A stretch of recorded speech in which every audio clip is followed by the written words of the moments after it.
स्वर्ग और नरक सब अपने हाथ में ही है प्रेरक कहानी। तो दोस्तों आइए देखते हैं पूरी कहानी। एक बुजुर्ग महिला की मृत्यु हो गई। यमराज उसे लेने आए। महिला ने यमराज से पूछा, आप मुझे स्वर्ग ले जाएंगे या नरक? यमराज बोले, दोनों में से कहीं नहीं। तुमने इस जन्म में बहुत ही अच्छे कर्म किए हैं, इसलिए मैं तुम्हें सीधे प्रभु के धाम ले जा रहा हूँ।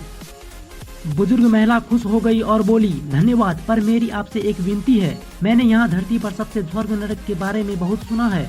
मैं एक बार इन दोनों जगहों को देखना चाहती हूँ। यमराज बोले, तुम्हारे कर्म अच्छे हैं, इसलिए मैं तुम्हारी यह इच्छा पूरी करता हूँ। चलो हम स्वर्ग और नरक के रास्ते से होते हुए प्रभु के धाम चलेंगे। दोनों चल पड़े। सबसे पहले नरक आया। नरक में बुजुर्ग महिला ने जोर जोर से लोगों के रोने की आवाज़ सुनी। नरक में सभी लोग दुबले पतले और बीमार दिखाई दे रहे थे। महिला ने एक आदमी से पूछा, यहाँ आप सबके लोगों की ऐसी हालत क्यों है? आदमी बोला, तो और कैसी हालत होगी?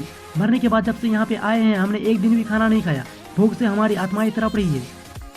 बुजुर्ग महिला की नजर एक विशाल पतीले पर पड़ी, जो कि लोगों के कद से करीब 300 फुट ऊंचा होगा। उस पतीले के ऊपर एक विशाल चम्मच लटका हुआ था। उस पतीले में से बहुत ही शानदार खुशबू आ रही थी। बुजुर्ग महिला ने उस आदमी से पूछा, इस पतीले में क्या है? आदमी मायूस होकर बोला, ये पतीला बहुत ही स्वादिष्ट खीर से हर समय भरा रहता है।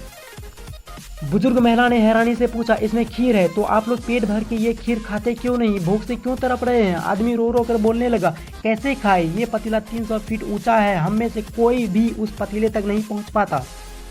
बुजुर्ग महिला को उन पर तरस आ गया। सोचने लगी, बेचारे खीर का पतीला होते हुए भी भूख से बेहाल है। शायद ईश्वर ने इन्हें ये ही दंड दिया होगा।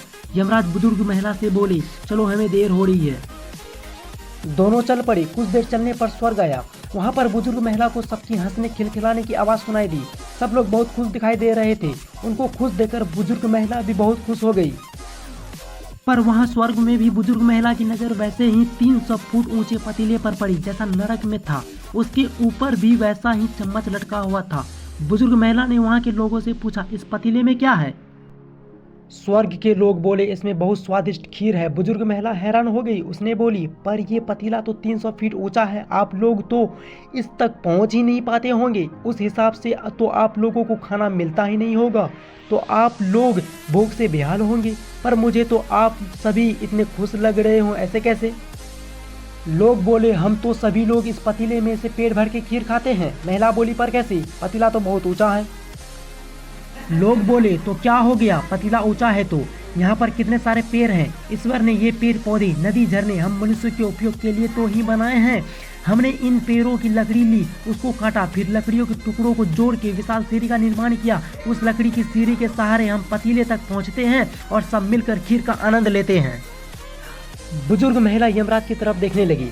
यमराज मुस्कुराते हुए बोले, ईश्वर ने स्वर्ग और नरक मनुष्य के हाथों में ही सौंप रखा है। चाहे तो अपने लिए नरक बना ले, चाहे तो अपने लिए स्वर्ग बना ले। ईश्वर ने सबको एक समान हालातों में डाला है। उसके लिए सभी बच्चे एक समान हैं। वो किसी से भेदभाव नहीं करते। वहाँ नरक में भी पेड़ पौधे सब थे, पर वो लोग खुद ही आलसी हैं। उन्हें खीर हाथ में चाहिए।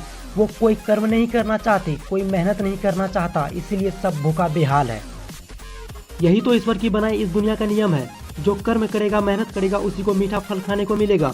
अर्थात स्वर्ग एवं नरक आपके हाथ में ही है। मेहनत करें, अच्छे कर्म करें और अपना जीवन को स्वर्ग बनाएं।